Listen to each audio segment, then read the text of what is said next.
My name's Margaret Jewell. I look after MLA's on-farm sustainability portfolio, and that includes CN30. That's a bit of a mouthful though, so for today I'm happy to be known as one of the carbon tools, and we're situated over at the carbon tools stand behind us, and that's where we've got a lot of our cool knickknacks to show you through the day. So I'm just going to try and give a little bit of a taster into carbon, really, and what CN30 is all about, which is a little bit tricky in 15 minutes. But we are all available over at the stand, and we're milling about the room. So if you have any questions following this, we're really looking forward to talking to you all about the exciting activities that we've got on the go. So the red meat industry have a strategic plan, and the overarching vision of that plan is to double the value of red meat sales as the trusted source of the highest quality protein. And achieving carbon neutrality is a key success indicator of that plan.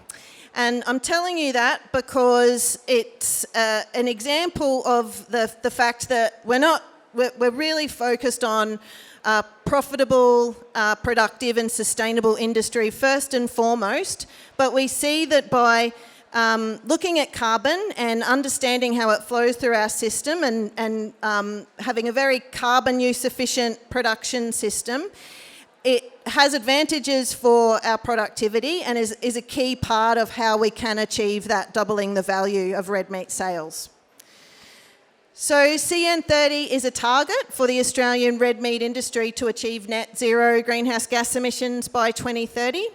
And MLA's role is to support research and development and adoption into achieving the target. It's important to know that it doesn't require that every individual red meat business or farm is carbon neutral, but it recognises the fact that red meat production occurs across half of the Australian landscape.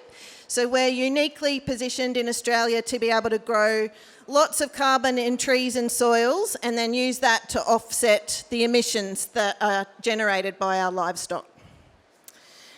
Jason spoke this morning a lot about the progress that we've made to date. And since 2005, we're now able to demonstrate that we've reduced our emissions by almost 60%. And that largely is due to changes that we've made in vegetation and landscape management. So through reducing the amount of clearing that we do and promoting regrowth of vegetation, which is a really big change, as you would appreciate, from the way we used to do farming in Australia 200 years ago, where we were kind of, as farmers were supported to clear and graze their landscapes.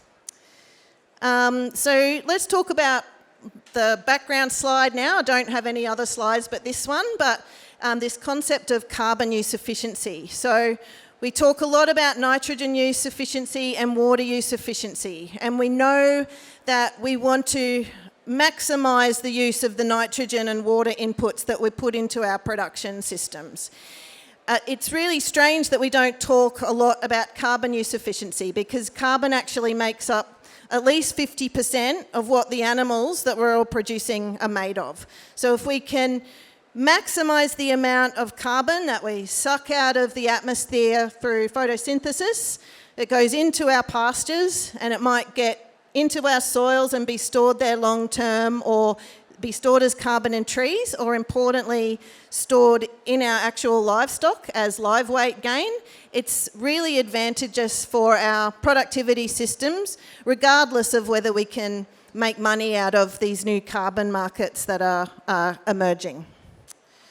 And when it comes to methane, it is a byproduct of ruminant digestion, and it's a wastage of carbon from our livestock production systems.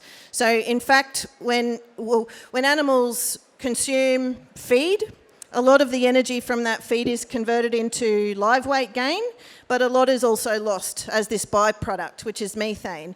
And if we can redirect that methane that's being lost instead into increased live weight gain, there's obvious, pretty substantial productivity advantages for us. And in fact, it equates to about 33 to 60 grazing days for cattle and about 30 grazing days for sheep as well.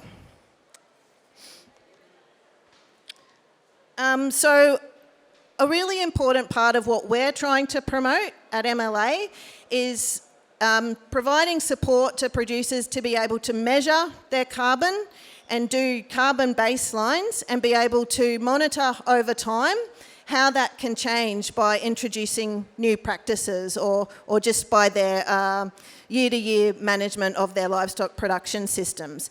And we've got Caitlin, the other carbon tool, over at the carbon tools stand that can talk you through how you can actually measure the carbon that's in your livestock system. And we're in February next year, we're actually releasing a new MLA digital version of a carbon calculator that will be housed in My MLA. So you'll be able to come in, put your livestock inventory data in and input data and calculate what your baseline is and then be able to monitor and measure that over time. Then we want people to start thinking about what sorts of opportunities are going to be best for those, and I'll talk through what those range of opportunities are in a moment. So we've got the carbon market.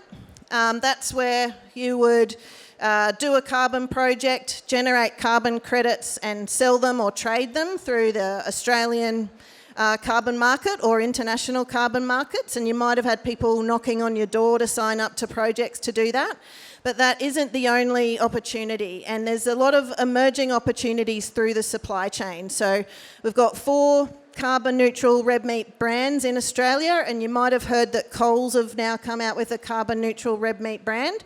What we're trying to do is provide frameworks and platforms for producers to be able to demonstrate where they sit so that as those supply chains are emerging, producers will be in a really good position to be able to participate with them if that's something that they see as good for their business and that they want to do.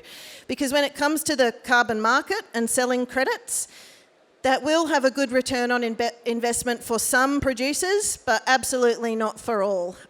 Many people are not going to be able to make $1 million out of selling soil carbon, and it's going to be much better for them to think of some of these other opportunities and how else they can participate.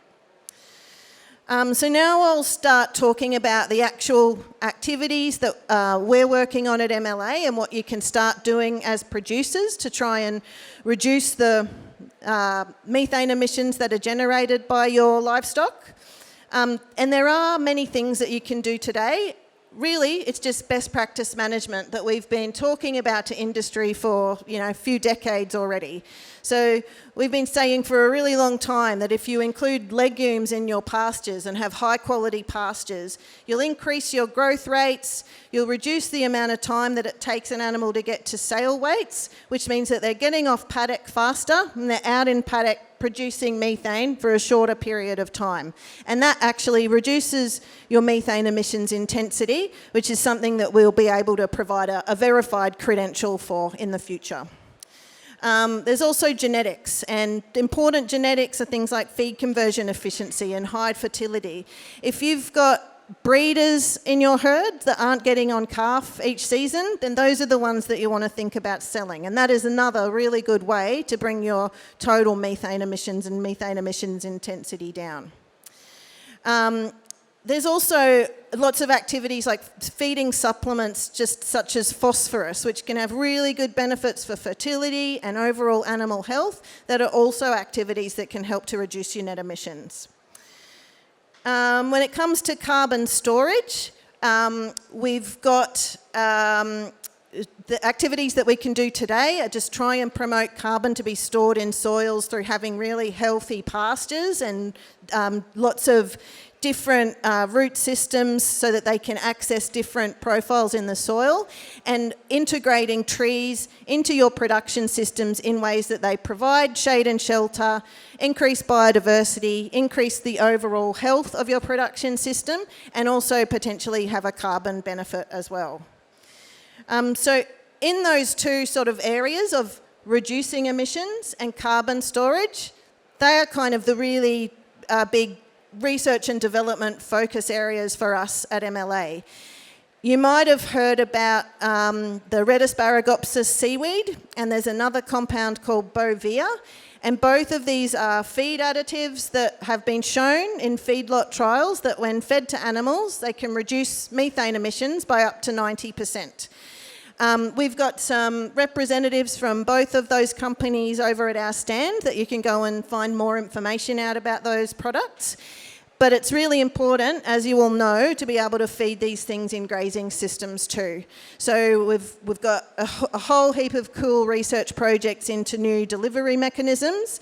We've got Di from Queensland DAF over there ready to talk to you about the bolus that we're developing that will be sort of a slow release, fully biodegradable slug insertion that we can put into the rumen that will release a sustained dosage of an additive over time.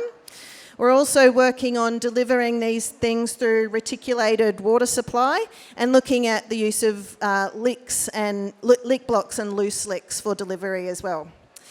We've also got some really cool genetics projects, and outside you will see some animals and what's called a green feed machine that can measure methane that's coming off animals as they're eating. And we're using those in projects to develop ABVs and ESBVs for methane-related traits that can be included in currently available genetic selection indices. We're also continuing work on Leucaena and Desmanthus and other legumes and pastures that can help your pastures to become more healthy and help with those weight gains, and also potentially have direct impacts on reducing methane in animals. In the carbon storage side of things, we're developing decision tools for planting trees on farm so that you can have some support in making decisions about where to plant trees, what species to plant, what configurations, what densities, so that they'll provide maximum benefits for your production, but also for carbon. And we're looking at that whether or not you're using that tree as the timber as an income stream as well.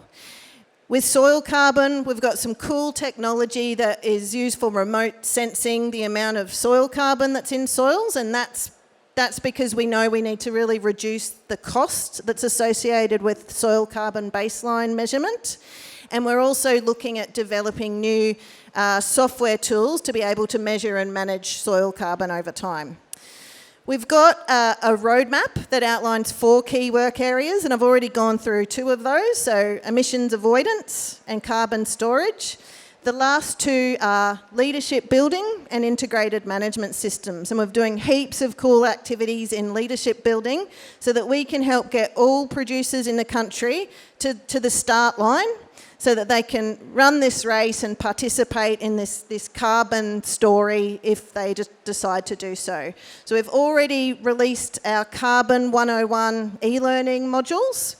In mid-December, we'll release 2 more components of that carbon e-learning, and we're also, as I said, releasing a new digital MLA carbon calculator in mid-February. Another really important aspect of the work that we're doing is with the federal government, where we're working with them to develop frameworks that will enable producers to account for and measure the amount of carbon emissions that they can reduce through the use of some of these new additive technologies that we're looking at. So that's about it from me for now. As I said, we've got some cool technologies on display for you that we can answer lots of questions about over at the carbon stand and outside as well. We're really keen to answer any questions that you might have, and really keen for you to be engaged with this whole process and CN30 program as it's going through. We've got sort of 8 years to go to get there, and a fair bit of work to do, and it's our job to support producers to come on the journey with us. So thanks very much for listening, and I look forward to chatting further.